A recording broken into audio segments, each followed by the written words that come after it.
Welcome to Logic. Next class, page layout. So, themes నుంచి చూద్దాము.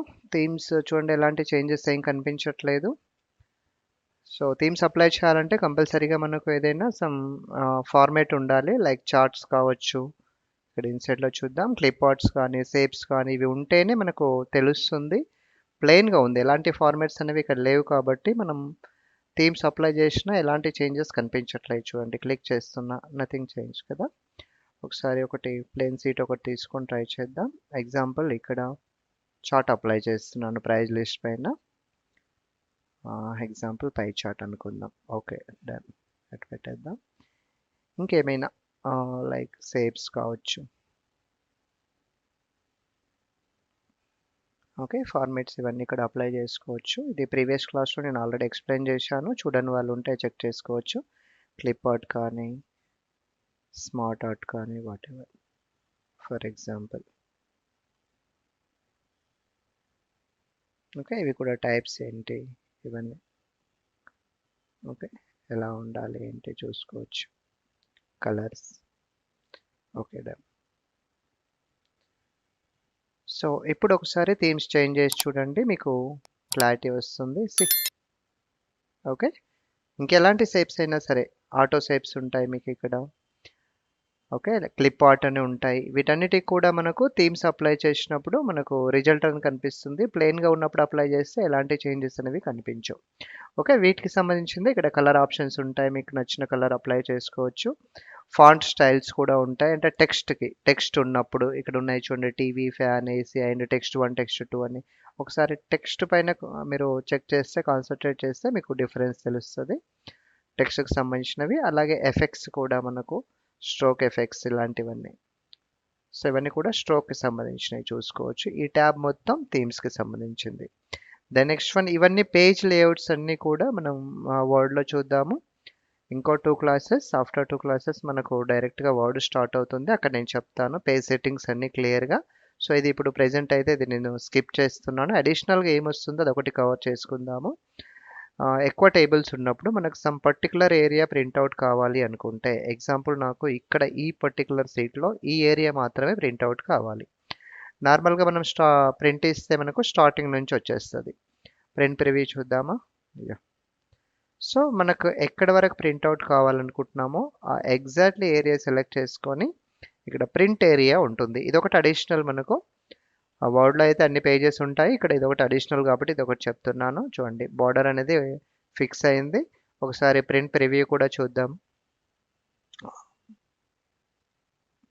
Exactly మనం ఎక్కడి వరకు అయితే అప్లై చేసుకుంటామో అక్కడ వరకే వస్తుంది. ప్లెయిన్ అంటే మీకు ఇవి కూడా నేను ప్రీవియస్ క్లాస్లో చెప్పాను. బార్డర్స్ మనం ఓన్గా అప్లై చేసుకోవాల్సి ఉంటుంది. మనం బార్డర్స్ అప్లై చేస్తేనే ప్రింట్లో వచ్చేస్తాయి.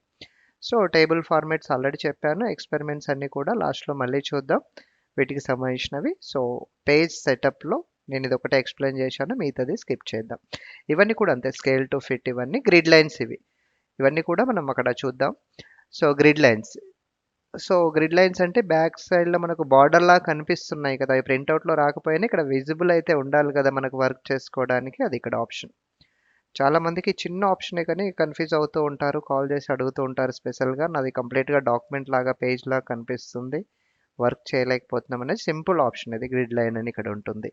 ఇన్కేస్ మీకు ప్రింట్లో కూడా కావాలనుకుంటే ప్రింట్ ఆప్షన్ని టిక్ పెట్టుకోవచ్చు మనం. అలాగే హెడ్డింగ్స్. సో ఇంపార్టెంట్, చాలా చాలా ఇంపార్టెంట్. ఏ చిన్న క్యాలిక్యులేట్ చేయాల్సి వచ్చినా మనం ఒక సెల్ని ఐడెంటిఫై చేయాలి అంటే ఖచ్చితంగా మనకు ఇక్కడ కాలమ్స్కి టైటిల్స్ ఉండాలి, రోస్కి కూడా టైటిల్స్ ఉండాలి. అంటే ఆ పర్టికులర్ సెల్ ఎక్కడుంది అన్నది మనకు ఐడెంటిఫై కోసం ఇది చాలా ఇంపార్టెంట్. సో చిన్న ఆప్షనే బట్ మిస్ అవుతూ ఉంటుంది. చూసుకోవచ్చు ఇక్కడ హెడ్లైన్స్. చూడండి ఎప్పుడైతే హెడ్లైన్ అనేది టిక్ పెట్టుకుంటామో మనకు ఆటోమేటిక్గా వచ్చేస్తాయి ఏబిసిడి సైన్ 1 2 3. ఇన్ కేస్ మీకు అవి కనిపించట్లేదంటే ఇక్కడికి వచ్చి జస్ట్ క్లిక్ చేయండి. మ్యాక్సిమం మనకు ప్రింట్లో అవసరం అవ్వవు ఇవి. ఇన్ కేస్ మీకు కావాలి ప్రింట్లో ఏదైనా థంబ్నెయిల్ క్రియేషన్ కావచ్చు, లేకపోతే ప్రెజెంటేషన్ క్రియేషన్ కావచ్చు కావాలనుకుంటే ఇక్కడ ప్రింట్లో టిక్ పెట్టుకొని మనం ప్రింట్ అవుట్ కూడా తీసుకోవచ్చు. ఓకే ఇవన్నీ కూడా పిక్చర్కి సంబంధించినవి. మనకు సెండ్ బ్యాక్ అని ఫ్రంట్ అని ఇవన్నీ కూడా సో ప్యాన్స్కి సంబంధించినవి. వీటన్నిటిని కూడా మళ్ళీ మనం సపరేట్ క్లాస్లో ఆల్రెడీ ప్రీవియస్ క్లాస్లో ఎక్స్ప్లెయిన్ చేశాను. బట్ మళ్ళీ అనుకుంటే తర్వాత చూద్దాం. ఇక్కడ మీకు ఎక్స్ప్లెయిన్ చేసింది only themes and print area. So formulas కూడా ఆల్మోస్ట్ అన్నీ కూడా రెగ్యులర్ ఫార్ములాస్ అని నేను ఎక్స్ప్లెయిన్ చేయడం జరిగింది. సో మళ్ళీ ఒకటి మొత్తం క్లాస్ మొత్తం కంప్లీట్ అయ్యాక అన్నీ కూడా ఫైనాన్షియల్కి సంబంధించినవి ఏమున్నాయి, లాజికల్స్ ఏమున్నాయి, టెక్స్ట్కి సంబంధించినవి ఏమున్నాయి, ఇవన్నీ కూడా మళ్ళీ ఫార్ములాస్ అని ఒక 3 క్లాసెస్ పెట్టుకొని అన్నీ ఎక్స్ప్లెయిన్ చేస్తాను. ప్రజెంట్ అయితే నేను జస్ట్ షార్ట్కట్గా వెళ్ళిపోతున్నాను కాబట్టి ఇది కూడా ఈ ఫంక్షన్ లైబ్రరీ అనేది కూడా నేను సింపుల్గా స్కిప్ చేస్తున్నాను ఇప్పుడైతే. దెన్ నెక్స్ట్ ఇక్కడే మనకు చిన్న options trace precedence and trace dependence అని 2 ఆప్షన్స్ ఉన్నాయి. సో ఏదైనా ఫార్ములా ఎక్కడి నుంచి వచ్చింది, ఏ సెల్స్ని ఇంక్లూడ్ చేస్తే వచ్చింది తెలుసుకోవాలనుకుంటే సింపుల్గా ప్రెసిడెన్స్ చూసుకోవచ్చు. ఇక్కడైతే మనకు తెలిసిపోతుంది equals to some C2 is to F2 అంటే క్లియర్గా first cell is to last cell అని తీసుకున్నాం. మీరు ఏదైనా కొంచెం బిగ్ టేబుల్ ఏదైనా తీసుకుంటే ఏది ఎక్కడి నుంచి వచ్చిందో క్లారిటీ ఉండదు. ఇప్పుడు ఈ ప్రైజ్ అనేది హెచ్లుకప్ని యూజ్ చేసాము, ఏ సెల్స్ని ఇంక్లూడ్ చేసుకొని వచ్చింది ఆ ఫార్ములా, అండ్ అలాగే ఈ టోటల్ అమౌంట్ ఎక్కడి నుంచి వచ్చింది, ఏ సెల్స్ని ఇంక్లూడ్ చేస్తే వచ్చింది, ఇక్కడ ఫార్ములాలో చూపిస్తుంది. బట్ ఆ సెల్స్ని మనం ఐడెంటిఫై చేయాలనుకున్నా వెతుక్కోవాలి, F2 ఎక్కడుంది, F5 ఎక్కడుంది. ఇలా కాకుండా సింపుల్గా మనకు ట్రేస్ చేసి చూపించేస్తుంది. ఫర్ ఎగ్జాంపుల్ నాకు రిజల్ట్ కావాలి, ఈ రిజల్ట్ పాస్ అనేది ఎలా వచ్చింది, ట్రేస్ ప్రెసిడెన్స్ ఏ సెల్స్ని ఇంక్లూడ్ చేస్తే అది వచ్చిందో ఎగ్జాక్ట్లీ చూపిస్తుంది. సో మీకు కొంచెం కన్ఫ్యూజన్ లేకుండా క్లియర్గా అర్థం కావడానికి ఇక్కడ ఒక చిన్న ఫార్ములా నేను క్రియేట్ చేస్తున్నాను. ఎగ్జాంపుల్ సమ్ సెల్స్ యాడ్ చేసుకుందాము. ఇక్కడ ఒక 4 సెల్స్ అనేవి యాడ్ అయ్యాయి, 390 అని వచ్చింది కదా. ఎలా వచ్చింది, C4 plus E2 plus F7 plus G4. But వెతుక్కోవాలి, C4 ఎక్కడుంది, E2 ఎక్కడుంది, F7 ఎక్కడుంది, ఇలా వెతకాల్సిన అవసరం లేకుండా సింపుల్గా ట్రేస్ చేసి చూపిస్తుంది. ఏ సెల్స్ని ఇంక్లూడ్ చేస్తే ఈ వాల్యూ వచ్చింది అనేది సింపుల్గా మనం ఇక్కడ ట్రేస్ ప్రెసిడెన్స్ ద్వారా తీసుకోవచ్చు. ఒకవేళ అక్కర్లేదనుకుంటే రిమూవ్ చేసుకోవచ్చు. సరే ఇక్కడ ఓకే మనం చెక్ చేసుకోవచ్చు కదా, 1-2 సెల్స్ ఉన్నప్పుడు ఈజీ కదా అనుకుంటే okay, no problem, only checking purpose అయితే ఓకే. బట్ కంప్లీట్గా ఫార్ములా ఐడియా లేని వాళ్ళకు కూడా ఇలా ఈజీగా ఉంటుంది కాబట్టి ఇది యూజ్ చేసుకోవచ్చు. అండ్ ఇంకోటి ఏంటంటే పర్టికులర్ సెల్ పైన డిపెండ్ అయ్యి ఏమున్నాయి, ఇదంటే మనకి ఇక్కడ కనిపిస్తుంది కాబట్టి ఓకే. ఇప్పుడు ఎగ్జాంపుల్ ఈ 44 అనే వాల్యూని ఎక్కడెక్కడ ఇంక్లూడ్ చేశారు అంటే ఇది మనం ఏమైనా చేంజ్ చేసినా డిలీట్ చేసినా ఏవైనా ఫార్ములాస్ కానీ వాల్యూస్ కానీ ఎఫెక్ట్ అవుతాయా చెక్ చేయడానికి మనకి ఇక్కడ ఎలాంటి ఇన్ఫర్మేషన్ ఉండదు. అట్లీస్ట్ ఫార్ములాకి అయితే మనకు ఇక్కడ డిస్ప్లే అని అవుతుంది, వీటికి అలాంటి ఇన్ఫర్మేషన్ ఏమి ఉండదు. అలాంటప్పుడు డిపెండెన్స్, ట్రేస్ డిపెండెన్స్ అంటే ఈ పర్టికులర్ వాల్యూ పైన డిపెండ్ అయ్యి ఏమేమి ఫార్ములాస్ ఉన్నాయి, ఏ సెల్స్ ఉన్నాయి అనేది అది యారో మార్క్స్తో చూపిస్తుంది. ఈ 44ని మనం డిలీట్ చేసినా మార్చినా కూడా సో ఏవేవి ఎఫెక్ట్ అవుతాయి అనేది సింపుల్గా తెలుసుకోవచ్చు. ఇక్కడ 390లో యాడ్ చేసాం, టోటల్లో తీసుకున్నాం, యావరేజ్లో తీసుకున్నాం అండ్ రిజల్ట్లో కూడా.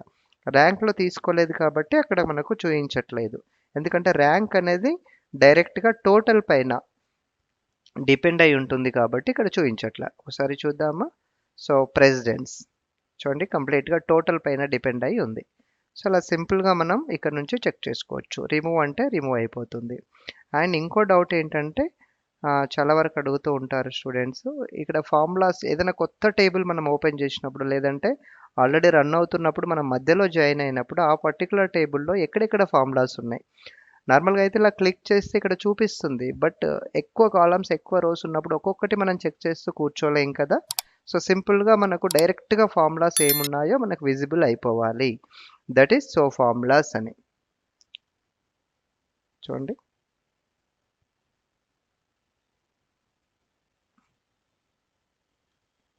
సో డైరెక్ట్గా ఇక్కడ క్లిక్ చేసుకొని చెక్ చేసుకోవచ్చు. సో ఫార్ములాస్ ఆ పర్టికులర్ టేబుల్లో ఎక్కడెక్కడ ఫార్ములాస్ ఉన్నా సరే సింపుల్గా మనకు డిస్ప్లే అయిపోతాయి. ఓకే, సో ఇవి ఈ ఒక్క ట్యాబ్ అనేది కూడా మనకి ఇక్కడ సింపుల్ అండ్ ఈజీగానే ఉంటుంది అండ్ చెక్ చేసుకోవడం చిన్న ఆప్షనే కాబట్టి ఇక్కడ ఎక్స్ప్లెయిన్ చేసేసాను. సో ఇది ఆప్షన్. సో ఫార్ములా ఆడిటింగ్కి రిలేటెడ్గానే ఇక్కడైతే ఏంటంటే మనం ఇక్కడ క్లిక్ చేసుకొని చూసుకోవాలి ప్రతి ఒక్కటి కూడా. సో ఇలా కాకుండా డైరెక్ట్గా ప్రెసిడెంట్స్ అండ్ ఇవి చెప్పాను నేను. సో ఇక్కడ ఏంటంటే అది ఏదేది ఇంక్లూడ్ చేసా చూపిస్తుంది, బట్ ఆ ఫార్ములా గురించి మనం చెక్ చేయాలంటే ప్రతిసారి ఫార్ములా బార్కి వెళ్ళాలి. అలా వెళ్ళకుండా వీటన్నిటిని కూడా మనం సపరేట్గా ఒక విండోని క్రియేట్ చేసుకొని వాచ్ విండోని క్రియేట్ చేసుకొని చెక్ చేసుకోవచ్చు ఈజీగా. ఫర్ ఎగ్జాంపుల్ ఇక్కడ మనకు శాలరీ టేబుల్స్ ఉన్నాయి. ఎలా వచ్చింది నెట్ శాలరీ ఎలా వచ్చింది? సో చెక్ చేయాలనుకుంటే ఇక్కడ నుంచి మనకు F2 minus G2 minus H2 ఇక్కడ నుంచి చూస్తున్నాం. బట్ ఆ సెల్ ఎక్కడ ఉంది, అమౌంట్ ఏంటి, దాన్ని ఎలా యాడ్ చేశారు, సింపుల్గా చెక్ చేసుకోవడానికి ఒక విండో అనేది మనం క్రియేట్ చేసుకోవచ్చు, వాచ్ విండో. సో ఇక్కడ మనకి ఏం కావాలి, నెట్ శాలరీ కావాలి, యాడ్ అంటున్నాం. Then okay. సో ఎంటైర్ కూడా తీసుకోవచ్చు, బట్ నాకు 1 బై 1 కావాలి. ఎవరిది కావాలంటే వాళ్ళది ఎంటర్ చేసుకోవచ్చు. చూడండి ఇక్కడ జస్ట్ డాక్యుమెంట్ నేమ్ వస్తుంది. నేను శ్రీ అనే డాక్యుమెంట్ నేమ్ క్రియేట్ చేశాను కాబట్టి శ్రీ అని చూపిస్తుంది. అది ఏ సీట్లో ఉంది, దెన్ సెల్ ఎక్కడుంది, మనకు I2లో ఉంది. వాల్యూ ఎంత ఉంది, 76 అండ్ 180 ఉంది. అక్కడ యూజ్ చేసిన ఫార్ములా ఏంటి. అలానే ఇంకొకరివి కావాలి, ఇంకోటి అన్ని ఇక్కడ యాడ్ చేసి పెట్టుకోవచ్చు మనం 1 బై 1. ఇప్పుడు నెట్ శాలరీ ఇచ్చాము, అలాగే ఇంకేదైనా యాడ్ చేసి పెట్టుకోవచ్చు. వీటి వల్ల ఏమవుతుందంటే మనము అప్డేట్ చేసినా సరే, కావాలంటే వీటిని ఇక్కడ ఎక్కడైనా మనం సైడ్లో ఒక వర్టికల్ హారిజంటల్ ఇలా అప్లై చేసుకొని పెట్టుకోవచ్చు, కొంచెం బిగ్ స్క్రీన్ లాగా. లేదంటే ఇలా టాప్లో అప్లై చేసుకోవచ్చు మనం. ఒకవేళ మినిమైజ్ అంటే ఇక్కడ డౌన్లో బాటంలో పెట్టుకోవచ్చు, మన చాయిస్ అది. ఇన్ కేస్ వాల్యూ చేంజ్ అయింది, ఫర్ ఎగ్జాంపుల్ నెక్స్ట్ మంత్ ఒక 70,000 వచ్చింది, చూడండి ఆటోమేటిక్గా డీటెయిల్స్ అన్ని చూపిస్తుంది. I2 సెల్లో వాల్యూ ఎంత ఉంది, అక్కడ యూజ్ చేసిన ఫార్ములా ఏంటి. సో ఇంకోటి ఏదైనా కావచ్చు, ఫర్ ఎగ్జాంపుల్ గ్రాస్ గురించి కావాలి నాకు, గ్రాస్ డీటెయిల్స్ కూడా. సో ఇక్కడ నుంచి ఏం చేయొచ్చు, యాడ్ చేసుకుంటాం. ఆల్రెడీ మనం అక్కడ క్లిక్ చేసాం కాబట్టి దెన్ ఓకే. సో ఎక్కడ సెల్ ఎక్కడ ఉంది, F2లో ఉంది, దాని వాల్యూ ఏంటి, అప్లై చేసిన ఫార్ములా ఏంటి. సింపుల్గా ఇక్కడ మాడిఫై చేసిన ఆటోమేటిక్ ఇక్కడ అప్డేట్ అవుతుంది. అక్కడ ఫామ్లో ఏమేమి ఉంది ఎక్స్ప్లెయిన్ చేస్తుంది, ఇక్కడ కంప్లీట్ డీటెయిల్స్ అనేవి వచ్చేస్తాయి. ఇప్పుడు ట్యాక్స్ గురించి కావాలి, సో మళ్ళీ వాచ్ అని చెప్తున్నాను, దెన్ ఓకే. సో ఏ సీట్కి వెళ్ళినా సరే ఎగ్జాక్ట్లీ ఆ సీట్లో ఉన్న డీటెయిల్స్ అనేవి యాడ్ చేసుకోవచ్చు. ఫర్ ఎగ్జాంపుల్ అమౌంట్ ఉంది, సో ఇక్కడ నుంచి యాడ్ చేసేస్తున్నా. చేంజ్ అయిందా, ఇక్కడ నేమ్ ఇచ్చాం మనం, బ్రాండ్ డీటెయిల్స్ అని ఇచ్చాను ఆటోమేటిక్గా. అంటే ఆల్ ఎంటైర్ డాక్యుమెంట్కి సంబంధించిన ఆల్ సీట్స్ ఇన్ఫర్మేషన్ మొత్తం మనం ఒకే దగ్గర చెక్ చేసుకోవచ్చు. చూడండి ఇక్కడ అమౌంట్లో ఏమేమి వచ్చింది. సో ఇందాక మనం ఏమి ఇచ్చాము, ఇక్కడే డైరెక్ట్గా H2 కదా. సో ఇక్కడ C2లో ఇచ్చాం. ట్యాక్స్కి సంబంధించిన ఫార్ములా మొత్తం కూడా ప్రీవియస్ క్లాస్లో మీకు ఎక్స్ప్లెయిన్ చేయడం జరిగింది, చెక్ చేసుకోవచ్చు. చూడండి ఇక్కడ ఈజీగా ఉంటుంది చెక్ చేయడం. ప్రతిసారి అక్కడికి వెళ్ళి క్లిక్ చేయకుండా మనకి ఏం కావాలనుకుంటున్నాము, ఆ సెల్ ఎక్కడుంది, అక్కడికి సంబంధించిన ఇన్ఫర్మేషన్ మొత్తం పెట్టుకోవచ్చు. మనకి ఈజీగా ఉండడానికి ఏంటంటే ఇక్కడ టైటిల్స్ కూడా ఇచ్చామనుకోండి, ఇంకా ఈజీగా ఉంటుంది. ఫర్ ఎగ్జాంపుల్ ఇక్కడ దెన్ నెక్స్ట్ వెళ్దాం, డిస్కౌంట్ టేబుల్ ఉంది మనకు, అండ్ సమ్ ప్రోడక్ట్ అనుకుందాం. సమ్ ప్రోడక్ట్ ఎలా వచ్చింది, సింపుల్గా యాడ్ చేసుకోవాలి, యాడ్ వాచ్, దెన్ ఓకే. చూసుకోవచ్చు అక్కడ ఫార్ములాస్ ఏమున్నాయి, దాని వాల్యూ ఎంత, సెల్ ఎక్కడ ఉంది, ఏ సీట్లో ఉంది, సింపుల్గా మనకు ఇక్కడ నుంచే మనం చెక్ చేసుకోవచ్చు. ఎప్పుడైతే డబుల్ క్లిక్ ఇస్తామో ఆటోమేటిక్గా ఆ ప్లేస్కి వెళ్ళిపోతాం. సో అంటే ఇది గో టు లా కూడా మనకు యూజ్ అవుతుంది. షార్ట్ కట్గా డైరెక్ట్ వెళ్ళి చూసుకోవచ్చు ఆ ఫార్ములా ఎక్కడ ఉంది ఏంటి అనేది.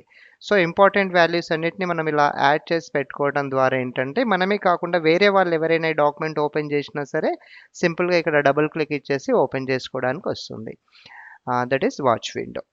ఇది మనకు పేజ్ లేఅవుట్లో థీమ్స్ అండ్ ఫార్ములాలో వచ్చేసి trace president, trace dependence and watch window. So ఇది కొంచెం పెద్ద క్లాసే పడుతుంది కాబట్టి కొంచెం ఎక్స్ట్రా టైమే తీసుకోవాల్సి ఉంటుంది, ఎక్కువ టైమే తీసుకోవాల్సి ఉంటుంది కాబట్టి నేను ఇది సపరేట్ క్లాస్లో ఇవన్నీ కూడా ఎక్స్ప్లెయిన్ చేస్తాను. Thank you.